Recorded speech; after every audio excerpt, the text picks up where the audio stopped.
ভক্তি, ভালোবাসা আর আত্মশুদ্ধতার অনন্য এক মিলন মেলায় পরিণত হয় চট্টগ্রামের ফটিকছড়ির মাইজভান্ডার দরবার শরীফ প্রাঙ্গণ।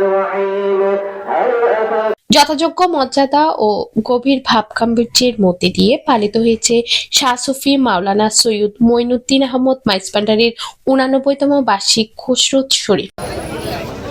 তিনি ছিলেন মাইজভান্ডার দরবারের অন্যতম আধ্যাত্মিক পুরুষ সৈয়দ গোলামুর রহমান প্রকাশ বাবা ভান্ডারী খাদ্দাসা সির রাহুল আজিজের সুযোগ্য নাতি, যার জীবন ছিল আলোকবর্তিকা, যার আদর্শ আজও পথ দেখায় হাজারো আশেখানি হৃদয়ে।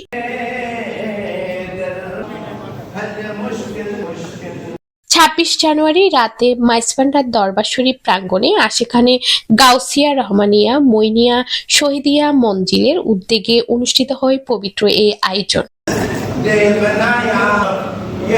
খতমে কোরআন, মিলাদ মাহফিল, জিকির, আজকার, দোয়া ও আখেরি মোনাজাতে মুখর হয়ে ওঠে পুরো দরবার এলাকা। চারিদিকে শুধু একটাই ধ্বনি, আল্লাহ আল্লাহ, দরুদ ও সালামের স্নিগ্ধ পরিবেশে আবেগে ভেসে যান ভক্তরা।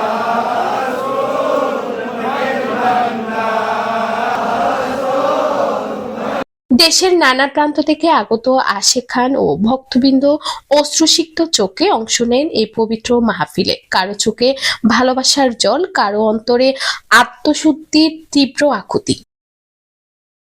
অনুষ্ঠানের শেষ পর্যায়ে গাউসিয়া রহমানিয়া মইনিয়া শহীদিয়া মঞ্জিলের সাজ্জাদানশীন আলহাজ শাহ সুফি মাওলানা সৈয়দ শহীদুদ্দিন আহমদ মাইজভান্ডারী দেশ, জাতি ও বিশ্ব মানবতার শান্তি, কল্যাণ ও হেদায়েত কামনায় আবেগভরা কণ্ঠে আখেরি মোনাজাত পরিচালনা করেন। সেই সময় দরবার প্রাঙ্গণ যেন পরিণত হয় এক আধ্যাত্মিক প্রশান্তির সাগরে। মাইজভান্ডার শুধু একটি দরবার নয়, এটি লাখো হৃদয়ের ভালোবাসার ঠিকানা। প্রিয় হাজরিন, আপনারা দরবারে গৌসুল আজম মাইজভান্ডারিতে আসছেন, বাবা মঈনুদ্দিন মাইজভান্ডারির খুদরত শরীফে আসছেন। আল্লাহ এই মহান ওলিদের উসিলায় আমাদের প্রত্যেকের তামান্না, হাজাত, মকসুদ যেন কবুলা মঞ্জুর করে, আমাদের পেরেশানি, মুশকিলাত, মুসিবত, বিমারি, গরিবী, অভাব, দুঃখ, দুর্দশা, ঋণ যেন দূর করে দেয়।